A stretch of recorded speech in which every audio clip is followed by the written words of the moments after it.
Paramashivoham Om Nityananda Paramashivoham Om Nityananda Paramashivoham Om Nityananda Paramashivoham Om Nityananda Paramashivoham Om Nityananda Paramashivoham Om Nityananda Paramashivoham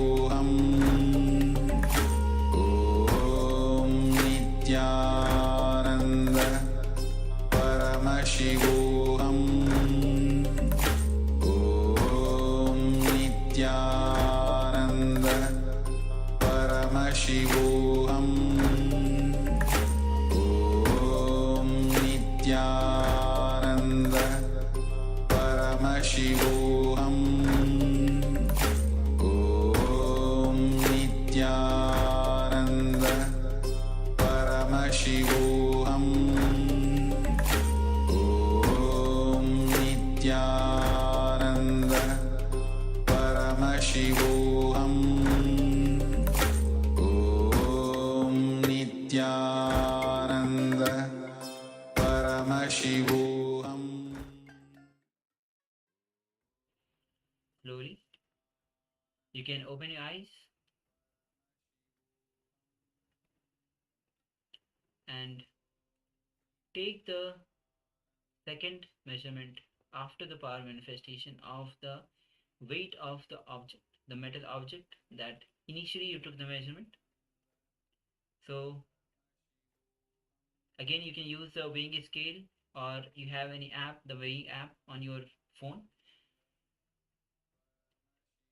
through which you measured the initial weight. You can go ahead and take the second measurement of the weight of the object and compare the change in the object, the weight of the object, and notice and share with us, and all the participants on the YouTube also, you can share on the YouTube chat.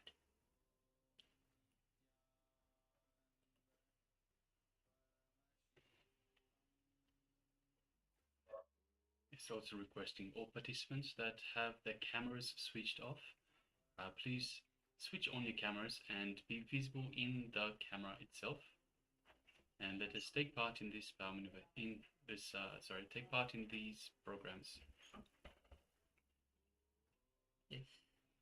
We have Ma Siawu, Ma Sylvia Tian, Hadi Aya, and Guo Jing, requesting everyone please switch on your cameras and be visible in the cameras. And Ma Anand Agorupini is joining us now.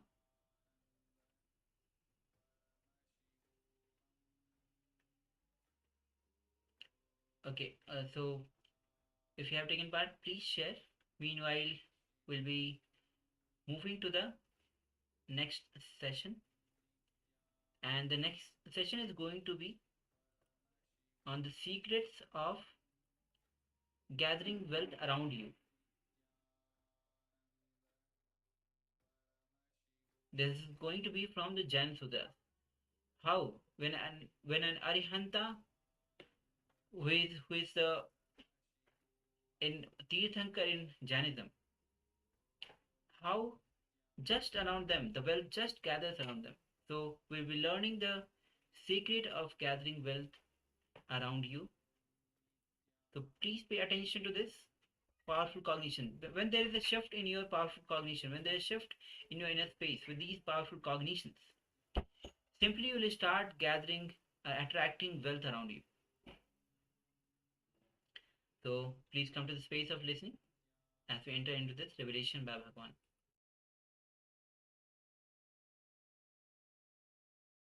Namo Arihantanam Namo Siddhanam Namo Ayaryanam, Namo Uvajjayanam, Namo Loye Savasahunam, Eso Vanchanamukkaro, Savapavapanasano, Mangalanancha Savesim, Padamam Havai Mangalam.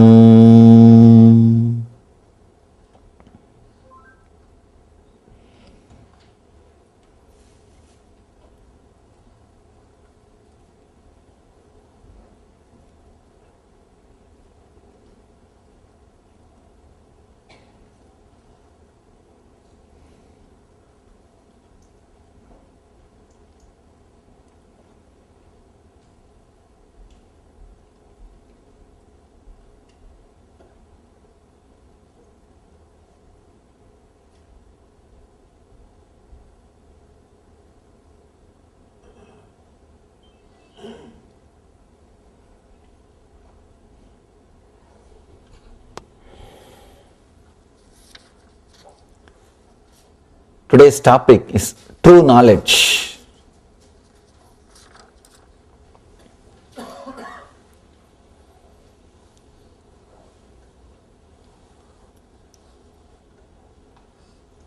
Everybody, every master, every spiritual person claims what they are teaching is the true knowledge. How to find out what we are hearing is the true knowledge?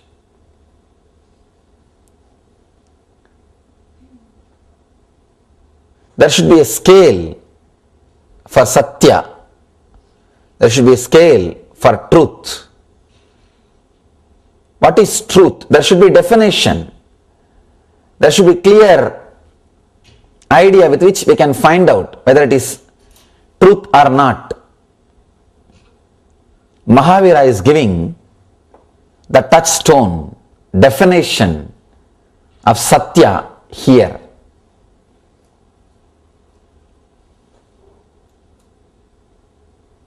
Today we are going to enter into the Satya Sutra. He is giving the techniques, methods to find out what you are listening is a true knowledge or not. Through these beautiful sutras, before entering into the Mahavira Sutras, I wanted to discuss few things about this truth so that you will understand the greatness of Mahavira's words. See, one beautiful thing is Mahavira has lived Kshatriya life, the life of a king. To tell you honestly, if somebody has renounced the life of a king, he has seen the truth in reality. Please understand, an ordinary beggar becoming a Swami or renouncing the world, he has nothing to renounce. He has nothing to renounce. You can't even say he has renounced the world or he has achieved something. No. A king renouncing, that is the greatness. King achieving. One more thing, when a king achieves enlightenment, even his expression will be very sharp and to the core, to the point. He will speak to the point because basically he is brought up without fear. King is a guy who only creates fear in others. He doesn't have fear. He doesn't bother. He is not going to use the socially polite words. But a guy who was poor or a beggar or a person who lived in forest, even if he becomes enlightened, he will not talk the truth completely. He has to use the socially polite words. He can't tell the truth which goes against the vested interests of society or king. But when a king becomes enlightened, he doesn't bother. He says the truth in the best way. He presents the truth as it is. Here, the best expression is happening because Mahavira was king. See, one more thing. When you live a life with wealth and richness, you know all the secrets of human mind. Understand? Wealth gathers around you only when you know the secrets of human mind. How to handle human beings who are coming in front of you. Only a person who knows the basic secrets of human mind will acquire wealth, will become a leader. Only he can be a leader. Here Mahavira lived the life of a leader and expressing the truth of enlightenment. Very rare combination. Very rare combination. There are many different expressions by different masters. One, the person who was a beggar or who has never seen the world, just lived a life in forest and did meditation, became enlightened. His enlightenment will be the same, but his expression will not be sharp because his constitution or his mind, his inner software is not created based on fearlessness. One more thing, even after enlightenment, when you settle into the body, when you want to teach, you use the same mental setup which you left. You may not have the greed and fear which that mental setup was having earlier before its enlightenment, but the setup will be the same. The software programming will be the same. Understand? This is an important revelation which you need to understand. Only then you will be able to appreciate the greatness of Mahavira's expression. If a beggar becomes enlightened, he may not have the fear or greed which he had before enlightenment, but the mental setup of living without possessing anything, or the mental setup of living by begging will be the same. So he has to use that mental setup only to teach, to relate with the world. Understand? The mental setup which you created after enlightenment also you use the same mental setup. Only one difference, after enlightenment, if you want you can use, otherwise you can drop. You may have that freedom, but the mental setup, the software itself will be same. Here, Mahavira is having the best software to express enlightenment. The fearless leader software through which he can see the depth and express it. The one thing what I expressed, that people who did not have anything, renounced the life, became enlightened. There are so many millions of examples I can give for this. Second, people who became enlightened but did not renounce after enlightenment. Example, Krishna, Janaka, all these great masters, they lived as kings, became enlightened, but they continued to live as kings. This is a second kind of a mental setup. One more thing, in this the difficulty is, they will express the truth with a clear software, with more clarity, better than the first group. Better than the first group, example is all rishis who lived in forest and became enlightened. They have never seen the world. So that is the first group. The second group, who lived as kings, became enlightened, but again continued to be as kings. Here the big problem is, their teachings is interpreted, experienced, understood by the people who have vested interests. Understand?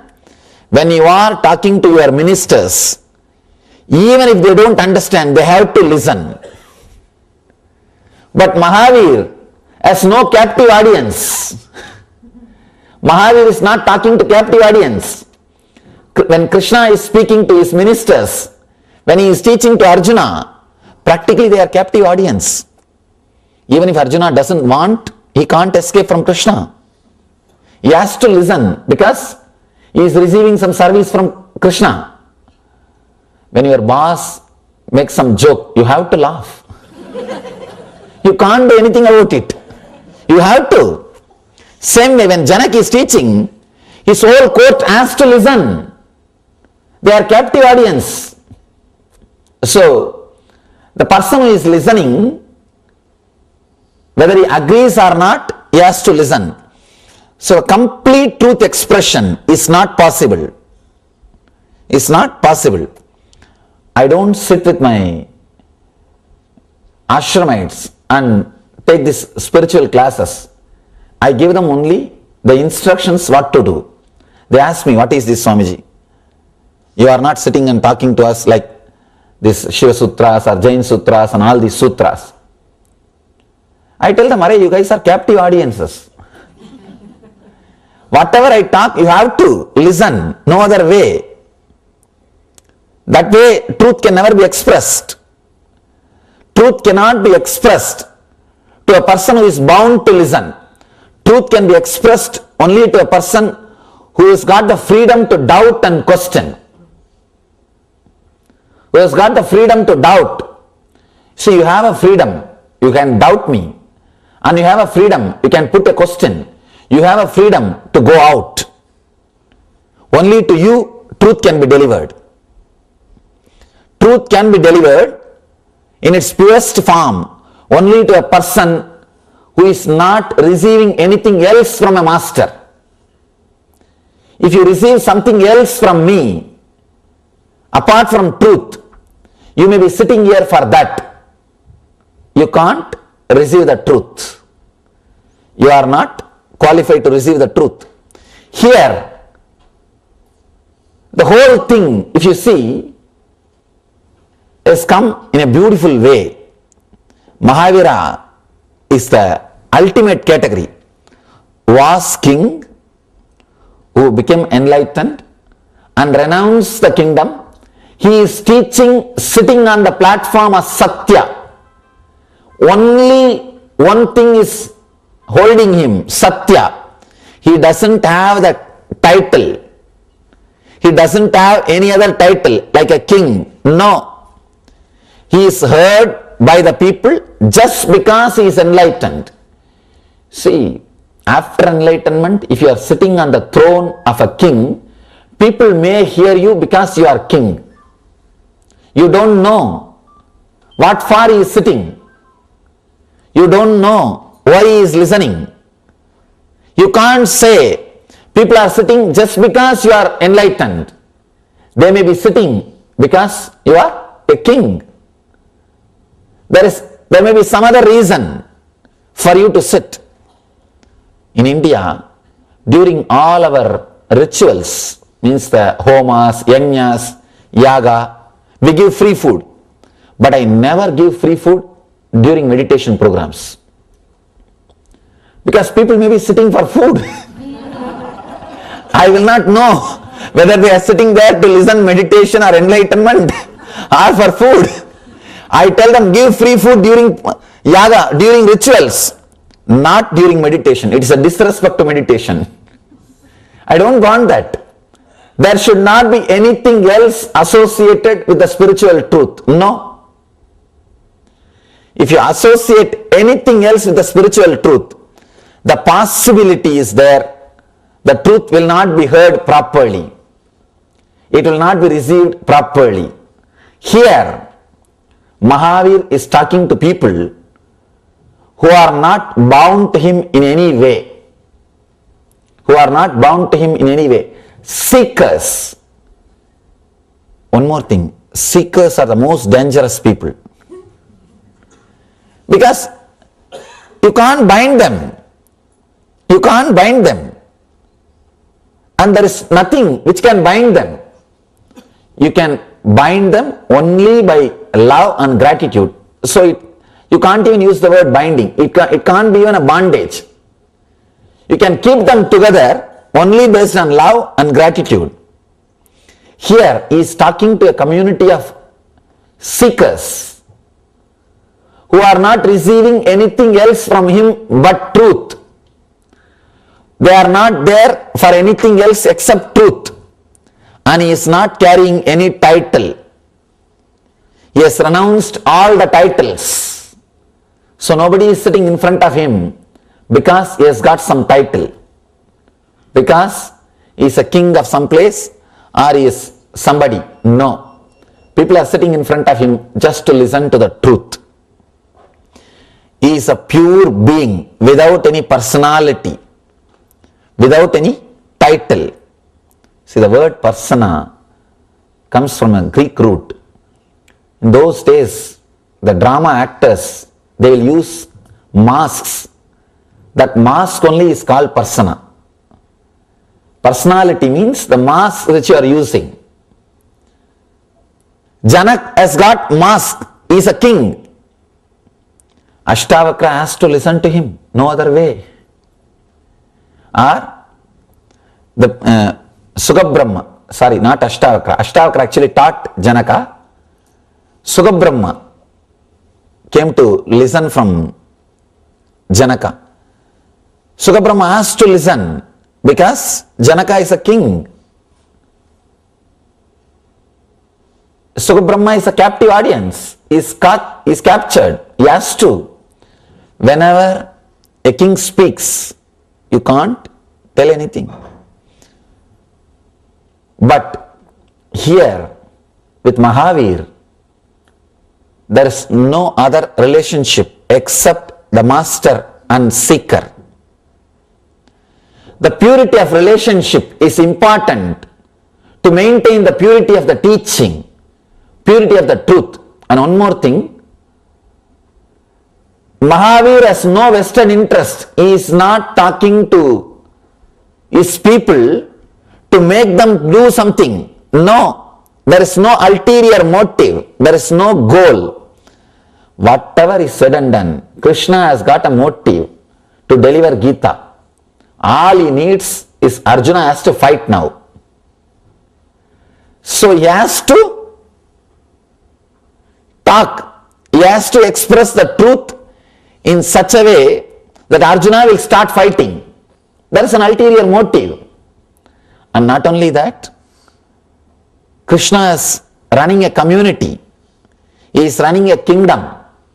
So naturally, his words has to be heard. So the purity of relationship is not there. One more thing, Arjuna was thinking himself as a friend.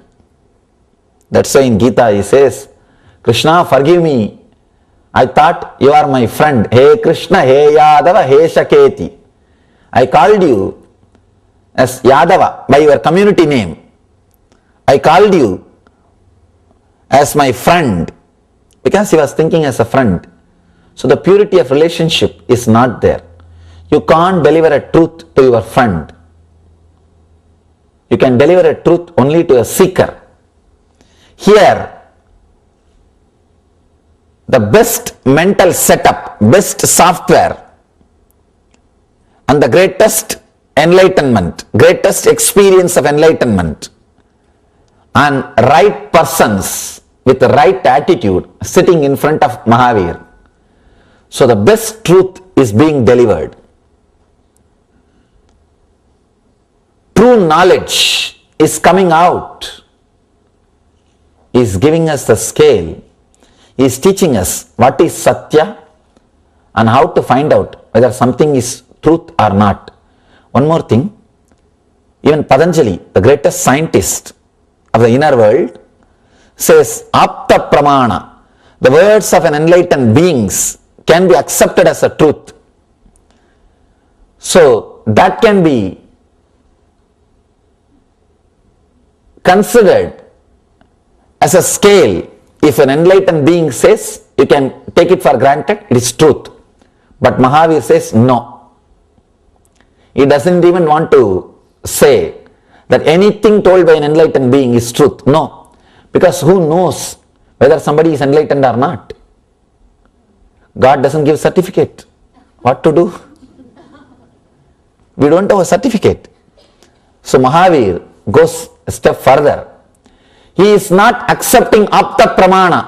He is not accepting Vedas are the ultimate truth. No. Apta pramana is not accepted in Buddhism and in Jainism. Both religions, apta pramana is not accepted. Apta pramana means the words of the enlightened ones. No. They say everything should be scrutinized. There is no such thing as apta pramana. There is no such thing as words of the enlightened beings. No. Everything has to be scanned. Everything has to be analyzed. He is giving beautiful teachings to find out what is truth and which is true knowledge. One more thing, please understand, this true knowledge, this is like a touchstone. If you use these sutras and analyze all your decisions which runs your life, all your ideas which is base for your life, you will achieve Satya. Lord so says, if you are established in truth, you don't have to do any spiritual practice. If you understand this one sutra and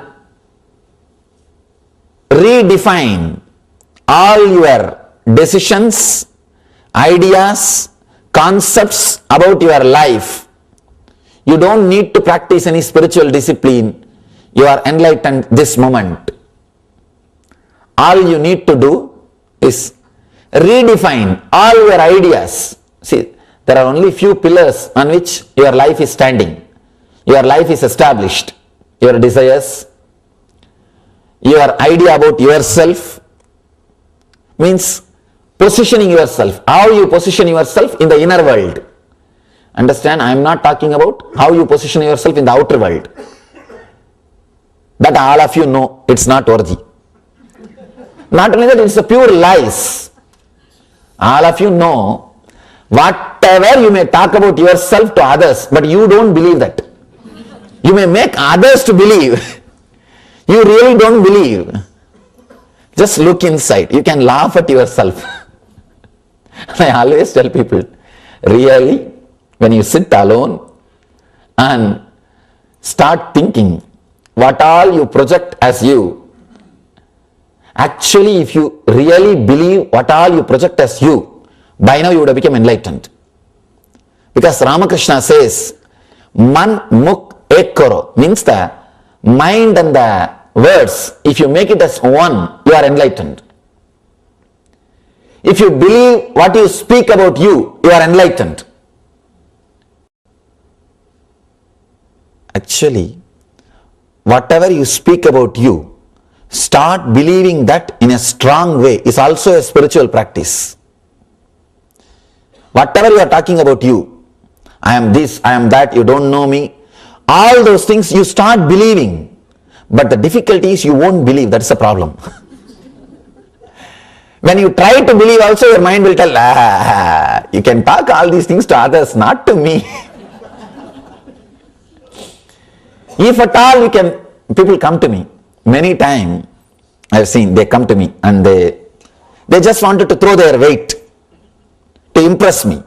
And they come and tell me, you know, I am this, I am doing that, I do so many philanthropical activities, I do this, I do that, I have so much wealth and I give so much and all those things. At the end of the conversation, I asked them only one thing. Sir, do you really believe now whatever you said? They say, what? Yes, we do believe, that's why we are talking to you. I tell them, do this only one thing as a spiritual practice. Go back. Now whatever you told me, write it down. Again and again, help yourself to believe that. That's enough. Either you should tune your mind to your walk, or you should tune your walk to your mind. Either you should tune your words to your mind, or tune your mind to your words. One thing all Ramakrishna says is, let your word and mind be tuned. You can do anything. Either talk only what you believe as you, or believe what you talk as you, what you talk about you. Then you won't have pus. You won't have cancer. The gap between the words and what you believe, that space is what I call cancer or depression. If you are carrying a depression in you, be very clear, you have that gap between your words and your being, between your words and what you believe. If you can remove that gap, you will not have the tumor which I call depression. See, any person who does not have depression is enlightened. If you are not enlightened, be very clear, you carry depression. The gap between your word and what you believe as you. The other day, one of our devotees was telling me, another one devotee who saw this latest movie, Secret movie, he came and told him, I became enlightened from today. And the guy who was talking to him, he is a strong intellectual guy. He took him to task. Within 10 minutes, that fellow lost the enlightenment. He was trying to convince himself for years or months that he is enlightened. This fellow took away his enlightenment in 10 minutes.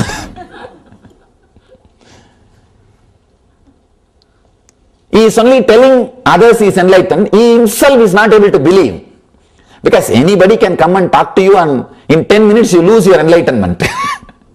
Then what kind of enlightenment? Either you should have courage to really believe what you are talking, or talk only what you believe. See, one thing, important thing, this is an important truth which you should know. Sometime you may radiate enlightenment without even knowing the word enlightenment. I have seen in Himalayas, there was a great Mahatma, one Naga Baba. Naga Baba means doesn't wear clothes. I had the fortune to be at his feet for 6 months. I was blessed, fortunate enough to be at his feet. He will always be smoking ganja, what you call marijuana. Huh? You may think that how can a person who is smoking ganja be enlightened? That's what I also thought. When I went to serve him, you see, traditionally you are supposed to serve elderly sadhus to achieve enlightenment. So before my enlightenment, I was serving. Wherever I see some elderly sadhu, I will go and sit at his feet. I will give them whatever food I can collect and give, beg and give, and wash their vessels, and whatever little help, small help I can do, I used to do. One thing I was surprised, I have never seen him eating, no food and no water, except ganja, nothing else. I was shocked. But such a pleasing person, I don't have any word. When you go and sit around him, you will feel so beautiful. And you will feel like sitting around him because he was so innocent. He is not even aware he is innocent. He is not even aware he is innocent. I have never seen him wearing any clothes. He is a Avaduta, Naga, no clothes. And he is not even bothered. He is not bothered about anything around the world, anything which is happening around him in the world. He is just in a high state of samadhi. One day I asked him, Baba, you are such a great person, why are you smoking ganja? And don't you think it is an immoral thing? And people will start smoking, seeing you. And already they are doing. They want only some reference. They want only some reference. and especially a person with a reverence, if he becomes a reference, then you can do anything. I asked him. He said that beautiful word. Fool, you think that a big elephant can be tied inside a small hut? I can't live inside the body without any desire. So I have to just dull myself. Understand? When he said, I saw the authenticity. The other guy also, one more guy came and spoke to me. He said, Swamiji, I am also smoking to put me inside the body. I told him, do whatever that Naga Baba is doing, then do this also. He doesn't wear clothes, he doesn't eat, he doesn't drink. You also do all those things. Then do these things. Then you can justify. You can't just do whatever you want unless it becomes your experience. One important thing I saw in him, when he was telling that I had to dull myself, it was an authentic truth. His mind and his words were in one line. Not only that, when you live around him, you realize he is established in Satya. He is established in truth, not for any vested interests. See, if somebody doesn't eat or smoke, if somebody doesn't eat or drink, they would have made a big business out of that power.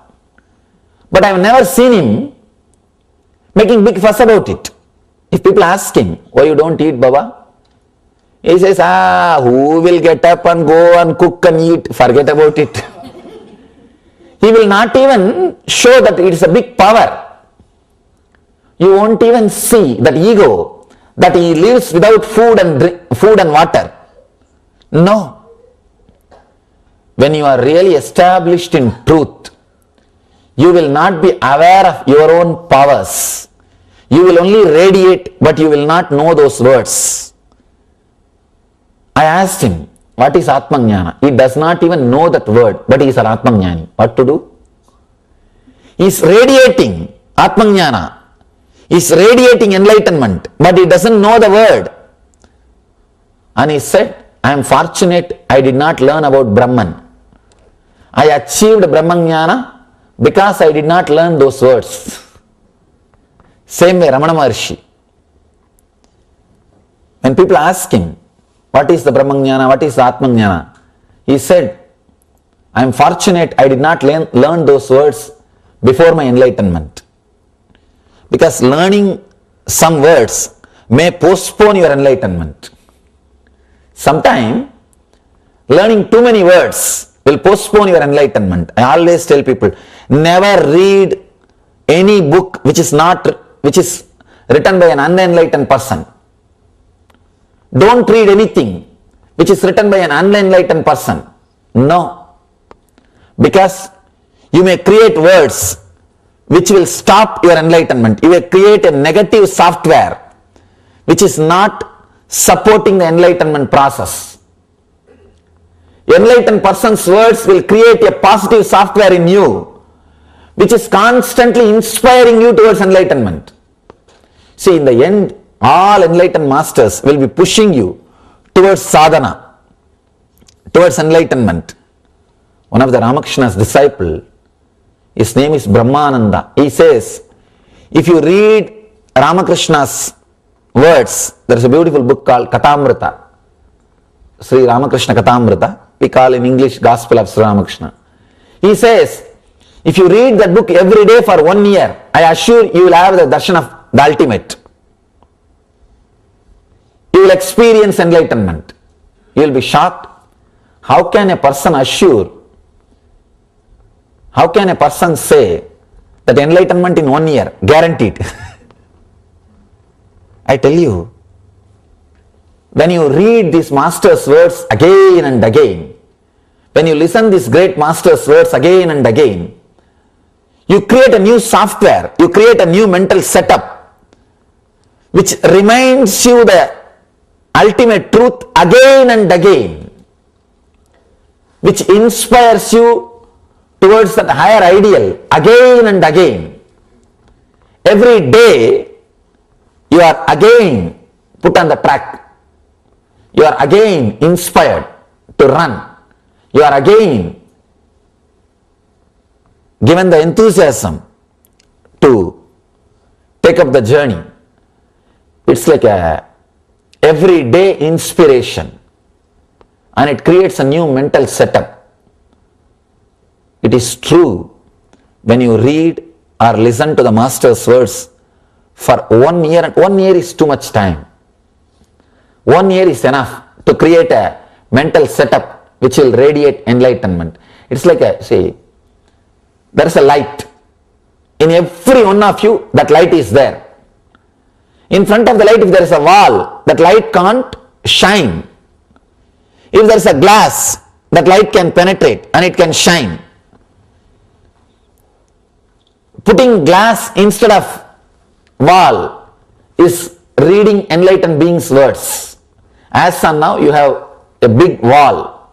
In front of your light, the Swayam Prakasa Jyoti, the self-effulging light, which is inside your being, you have put big wall. That wall is your mind. If you just put a glass instead of that wall, the glass means the mental setup which can allow that light to express itself. The mental setup which does not block or stop that light expressing itself. You will see that enlightenment is radiating through your senses. It is radiating through your being. See, I can't even say enlightenment needs to be achieved. No. Your senses are supposed to be purified so that that light can penetrate and express through it. That's all. All of you are having it. No doubt about it. All you need to do is purify your body and mind so that you can allow that to express through it, so that it can radiate. Nothing else needs to be done. The purifying mechanism or the alchemy process, you can't even call as mechanism, alchemy process is what I call flooding yourself with this truth, Satya. Vivekananda says, flood your whole being with the truth. Whatever can be washed away, let it be washed away. The earlier they are washed away, better for you and the people who are around you. See one thing, if you have a clear idea about what you believe as you and what you talk about you, what you express as you and what you believe as you will attract that same kind of people around you, and you will live completely ease.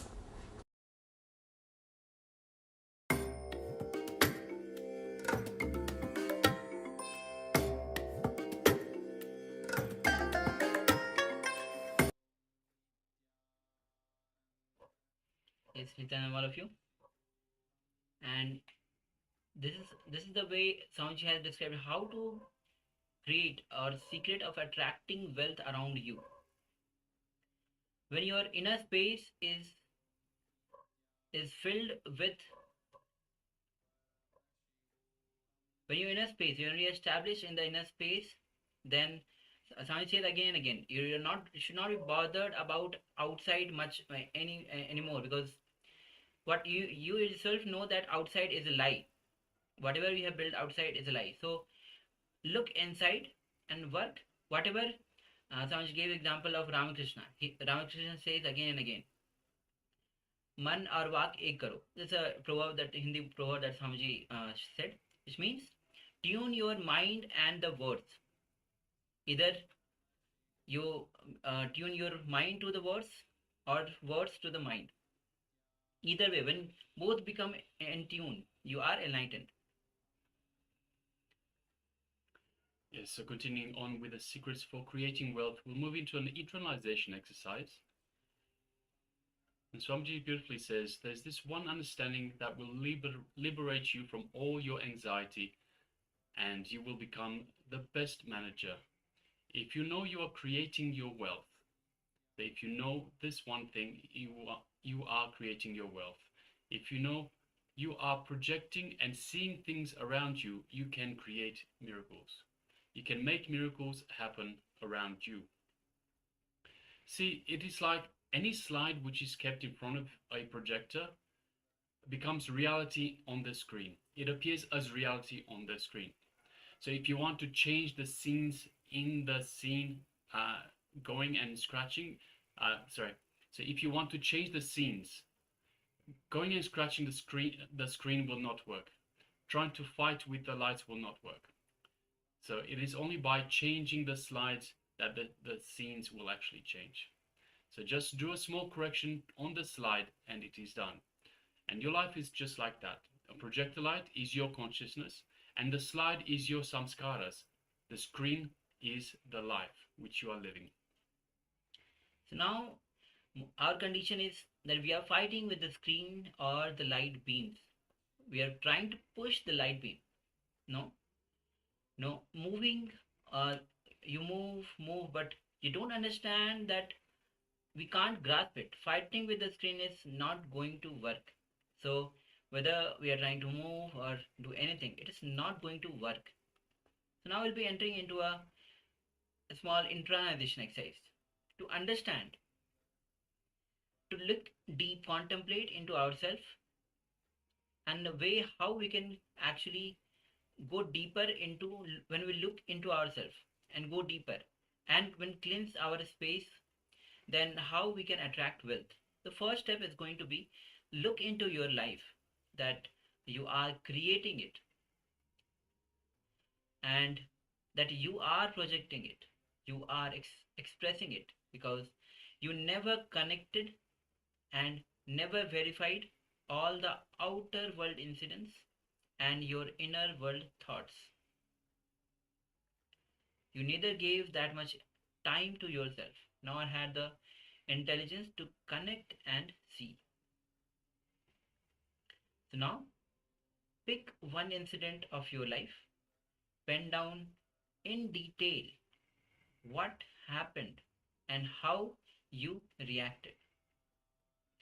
Again, pick one incident in your life and pen down in detail about the incident. Full detail, exactly what happened, how you reacted, what was the situations, who were the people, what was your situation at that moment, what was the person, other person, what was the surroundings, every single detail as possible. What happened in that moment, in that incident, and when that happened, how you reacted in that situation.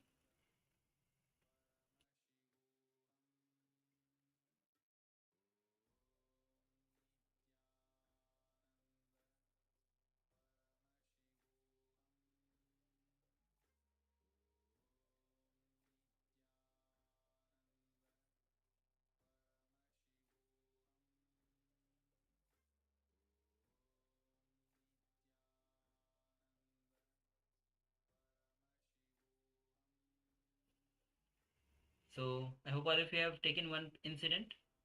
So this is about creating, or the secret of creating wealth. So this is the first step.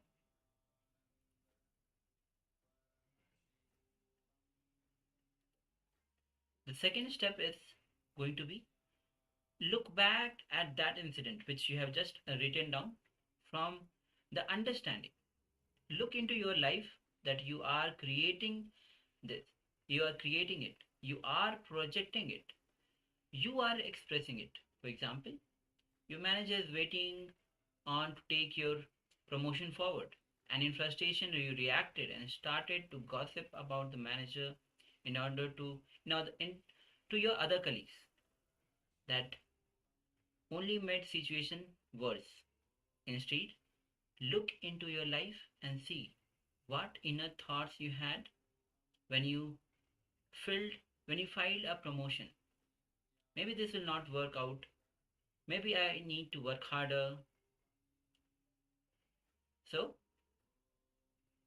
take a moment to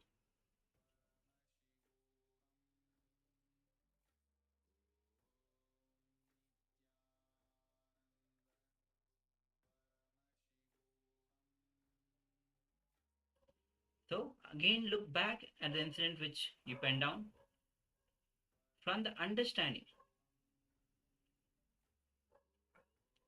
So take a moment to share. Again, make it clear again. The first step is look back at the incident in your life, pen down in detail what happened and how you reacted. So let's enter into the first step.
Now for step number 2, let's look back at the incident from the understanding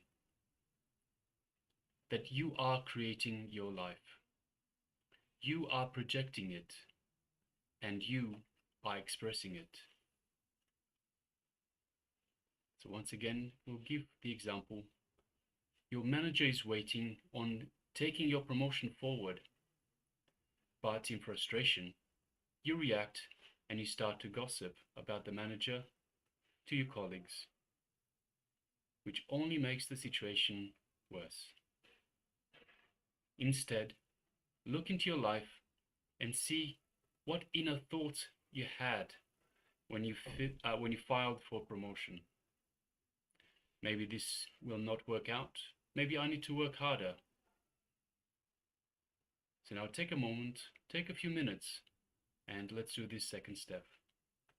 Look back at the incident from the understanding that you are creating your life.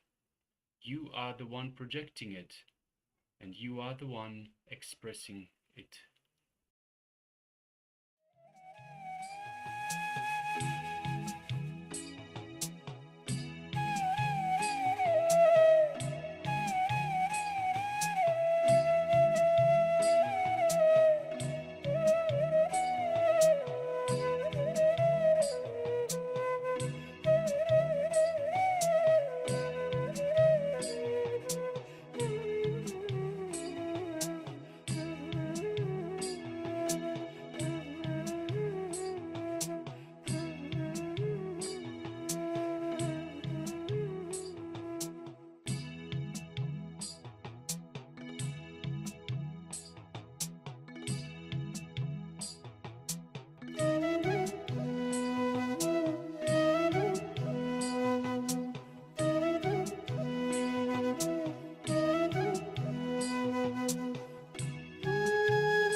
Yes, you can relax now.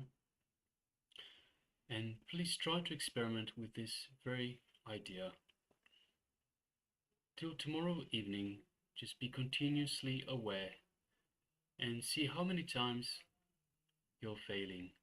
That is enough. You will learn what you need to learn. Just be aware, continuously aware.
move into the next segment.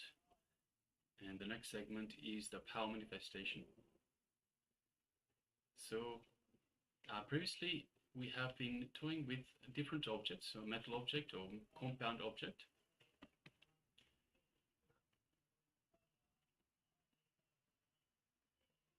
So for this round, let's pick again any object that is made of metal, such as tools, for example, wrenches, hammers, screwdrivers, anything, any weight or any metal tool or utensil that you have in your household. And we will once again decrease the weight of this object. So requesting participants, first of all, identify an object, once again made of metal, that you have with you, that you have around you. And the first thing that we'll do is we'll take the measurement, the weight measurement of this object. So make sure it's something that you can weigh. So have some sort of a weighing device, weighing tool with you, something that you can weigh. If you don't have anything to weigh the object itself, you can perhaps, if the object itself isn't too big or too heavy, you can use an application on your phone that uses the phone's sensors to approximate the weight of the object. So please go ahead, identify an object and take the initial weight measurement of that object. If the object is small enough, so let's say it's something about this big, you can also use perhaps some sort of a plastic container, fill it up with water, and when you place the object in the water itself, you'll see the level of the water rise. So wherever that level of the water is, you can just mark that level. Then after we decrease the weight of the object, you can once again place the same object in the same water container with the same water and see the level of the water. So mark once again for the second level of the water. That will tell you whether it's decreased in weight, whether it's been the same, or perhaps if it's increased as well. So question participants, let us know once you've identified the object and taken the initial measurement of the object, the weight measurement of the object itself. Also requesting participants that are currently with us in the Zoom room that are not on camera, please switch on your cameras and please take part in this power manifestation. Yes, thank you, Ma Siawu. So we request Ma Li Chika, Ma Weng Han Yu, Ma Karine Siva Nadarajan, Ma Mahabhairava Jnana Swarupini, and Ma Sylvia Tian, and Hadi Aya. Requesting everyone please switch on your cameras and let us take part in this power manifestation. So once again, once you have identified an object, a metal object, and taken a weight measurement, initial weight measurement of the object, do let us know. So we can continue. We can move to the next step for the power manifestation.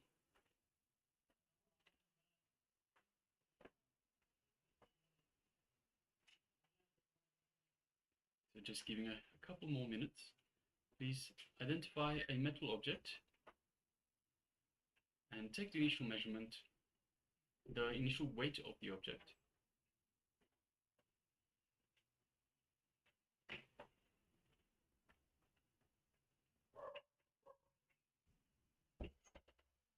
All right.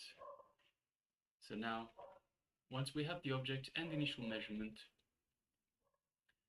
let us invoke Swamiji in our inner space, just by remembering Swamiji in the space below the heart center, in our Ananda Gandha. Let us visualize Swamiji in our third eye as well. And from the space of oneness with Paramashiva and with the Supreme Pontiff of Hinduism, let us declare the decreasing weight of the metal object. Let us start chanting the Mahavakya. Om Nityananda